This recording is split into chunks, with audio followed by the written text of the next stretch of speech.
Good morning, my dear students. Today I am going to discuss about the meaning, nature, definition and scope of public administration. Public administration is that species of administration which operate within a specific political settings. It is a particular segment of wider field of administration. To understand the meaning of public administration, first we must understand what administration is. Administration, as Ian Garden says, is a long and slightly pompous word, but it has a humble meaning. The word administration derived from the Latin word ad plus minister, which means to care for, to look after, or to manage the affairs. The administration is the cooperative effort directed towards the achievement of the realization of a consciously laid down objectives. Then the origin of the discipline. The rise of public administration as a separate and independent field of study can be traced back to the year 1887, when Woodrow Wilson, the young political scientist, published an essay entitled The Study of Administration, in which he set forth the need for an independent study of administrative aspects of the government. The earlier thinkers viewed public administration as a part of political science, but with the developments in technology and increase in complexities, which arose due to the greater interference by the government in administrative activities, the public administration was gradually conceived as a separate discipline, and in that level, it was signified by the publication of two textbooks written by L.T. White and W. F. Willoughby in the year 1926 and 27 respectively.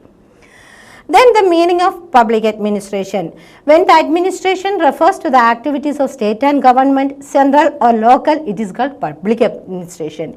They use the word public before the administration limits the coverage of the study of administrative activities of the government. The word public pertains to the people as a whole, and it is opposite to the private. In the concept of public administration, the word public accord a specialized meaning, that is governmental. In ultimate analysis, public administration implies the public service. The government servants are technically known as public servants and are wanted to be the helpers of the public rather than our masters. Then the definitions. Public administration tends itself to usages. It's an activity, but it also refers to the discipline of an intellectual inquiry and study. The father of public administration, Woodrow Wilson, defined public administration as a detailed and systematic application of public law. Then Marshall A. D. Mock defined public administration as the fulfillment or enforcement of public policy as declared by the competent authorities. Public administration is a law in action. It is the executive side of the government. Then L.D. White defined public administration as public administration consists of all those operations having for this purpose the fulfillment or enforcement of public policy. James Pfiffner defined public administration is the organization and direction of human and material resources to achieve the desired ends. To summarize, we can say that public administration is an application of public law, formulation and implementation of public policy, and administrative process, organization and structure and the machinery of administration, and so on. Then comes to the significance of public administration. Public administration as an essential part of a society and a dominant factor in life in the modern age, which has seen the emergence of what has aptly called the administrative state. In the modern welfare state, it's a creative factor, and its motto being the welfare of man. It is an instrument that is used for the realization of the goals of the government. It is an action part of the government for the fulfillment of the objectives set by the decision makers. It has a special significance in developing countries like India. The country's progress is largely determined by the quality of its public administration. Thus, the public administration is a moral activity and the administrator's moral agent. Thus, this is meant to make public administration an effective instrument for the working of the democratic welfare state. Then comes to the scope of public administration. There are two views regarding the scope of public administration. First one, post-Gorby view, and second, subject matter view. The post-Gorby view corresponds to the managerial view of the nature of public administration. The word post-Gorby was founded by Luther Gulick. All the 7 letters indicating the 7 managerial activities constituting of the public administration. P stands for planning. It implies the working out of the broad outlines of things to be done and methods to be adopted for their developments or the achievements. O stands for organization.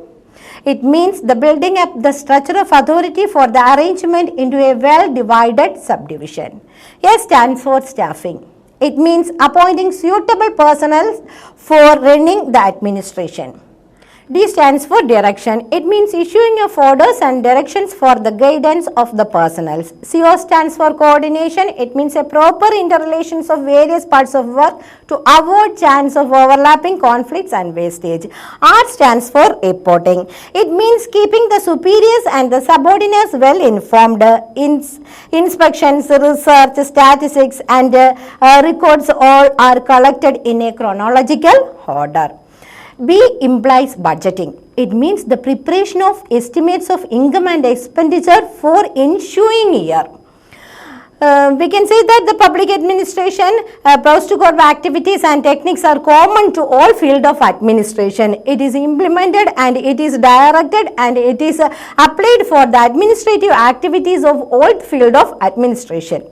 Next scope of public administration is subject matter view. This view was put forward as a reaction against post-corp view. This school of thought points out that the post-corp activities cover neither the whole of administration nor its core. It constitutes the housekeeping activities or the tools of administration only. The core of administration comprises many services like law and order, defense, social security, education, public health, etc. These services are rendered through special techniques of their own. Either of the two views is avoidable. Both these provide fresh and blood to the subject. According to Marshall E. D. Mock, administration is concerned with the what and how of the government. What is the technical knowledge in the field of administration and it enables to perform the administration, and how is the techniques of management function. While the post-corp techniques constitute the administrative theory, the subject matter study is the practical side of administration. Public administration as an ever-widening subject. The use of the word public before administration limits the scope of the subject. Framework of the whole administration. At the earlier stages of social life, the scope of administration was limited with the protection of boundaries and maintenance of law and order. When the nationalism, imperialism and internationalism widened the scope of the state functions, increased population, urbanization, public communication and mobility diversified the governmental activities in public administration. People not only expect uniform national services today, but they expect public administration to reconcile competing class demands and conflicts in interest in the society. As a result, the scope of public administration is ever widening. Gerald Jordan has listed the following crucial roles of administration in contemporary society. Preservation of polity. First of all, the public administration is preserve the policy of our state and through public administration maintenance of the stability and order in our society, institutionalization of social and economic changes, management of large scale commercial services, ensuring growth and economic development, protection of weaker section of the society, formation of public opinion, influencing public policies and political trends. All these are done through the public administration. It's an art and also it's a science. In concluding, we can say that the scope of public administration is thus wide enough. Keeping in this mind, one may say that public administration refers to the organization of public affairs and direction. Okay, thank you.